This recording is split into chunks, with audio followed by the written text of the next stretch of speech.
Spring Creek is in Brisbane. In fact, it's just a 20-minute drive from the CBD. It flows naturally from Belmont Hills to Bulimba Creek. It's an important wildlife corridor, and there are sugar gliders which breed here. But even here, threats are lurking, like behind me, the notorious camphor laurel tree. Native to Asia, the camphor laurel, Cinnamomum camphora, is widespread in both New South Wales and Queensland, where it's a declared noxious weed. Stefan Hutting is an ecologist with the Bulimba Creek Catchment Coordinating Committee, and he knows all about this invasive tree and its history. These camphor laurels, they were brought into Australia in the 1820s, and as a garden tree. A very popular, very shady tree. They grow quite high, they're tall, massive, and dense shade. They're very competitive with the native trees. What's the best way to identify a camphor laurel? If you take some of the leaves, I mean, it's got a very glossy leaf like this, but you just rub it in your hands and smell it. It's got a very, very distinct camphor smell. They produce a lot of fruit, and that's the problem with a tree like the one behind me here.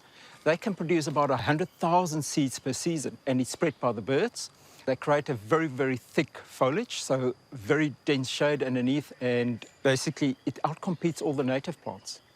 They have an ability to manufacture chemicals which suppress the seedlings of other plants. They're allelopathic, aren't they? Yes, the oils that's in them, in the camphor laurel, the alkaloids and things that's in the leaves and in the root system, which means the alkaloids leach out into the soil, and that kills all their competitor seedlings and plants. And if you look around us, there's virtually no ground cover here. It's bare with no natural vegetation underneath.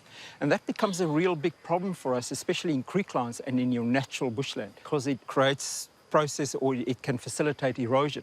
Now, removing these trees is an option, but it's not necessarily the best one.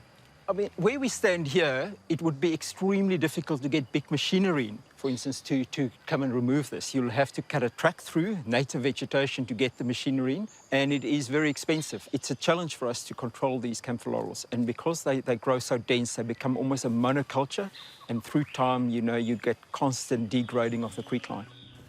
For every problem, there's an opportunity, and that's where arborist Steve Collins stepped in to transform camphor laurels into unique habitat trees.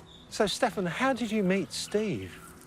I attended a conference in the Gold Coast, and Steve presented his new out-of-the-box thinking of cutting hollows into old eucalypt trees instead of removing them. And we need to get rid of these camphor laurels in this bushland. I suggested we try and kill the trees standing and cut hollows in them and create habitat instead of turning it into mulch. The camphor laurels are ring-barked at the base to kill them, and then the canopy is reduced heavily for safety to stop large limbs breaking off. Then they're ready to get the hollows added. Australia's got such a wide variety of fauna that depend on hollows. There's over 300 different species, and this is why we need to act now and really start taking note of looking after the hollows that we have and then trying to create more.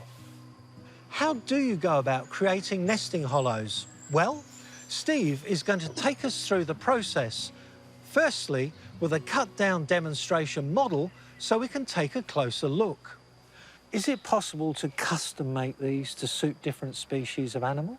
Yeah, that's right. It's important to do that as well.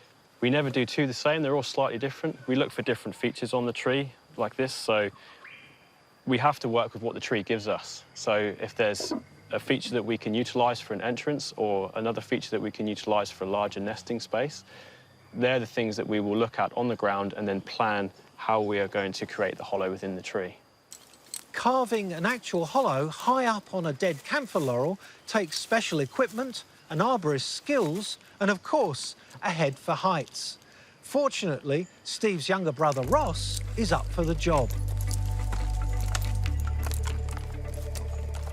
Sections of the trunk are carved out, hollowed and screwed back onto the tree, forming a lid over an internal cavity.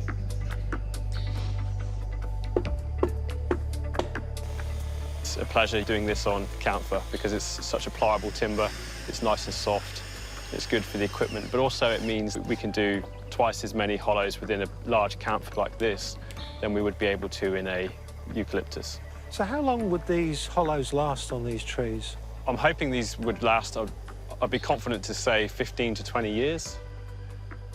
This amazing project means less invasive trees and more habitat hollows.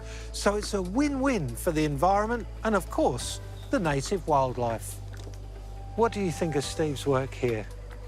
I think it's amazing. I mean, this is a tree that is actually creating problems for us, but now we're turning it almost into a benefit, and it's almost an asset for bushland, because previously we didn't know what to do with these big trees. And they provide such an opportunity here, this much bulk timber, for us to carve hollows in them, for them to become active. It would be fantastic.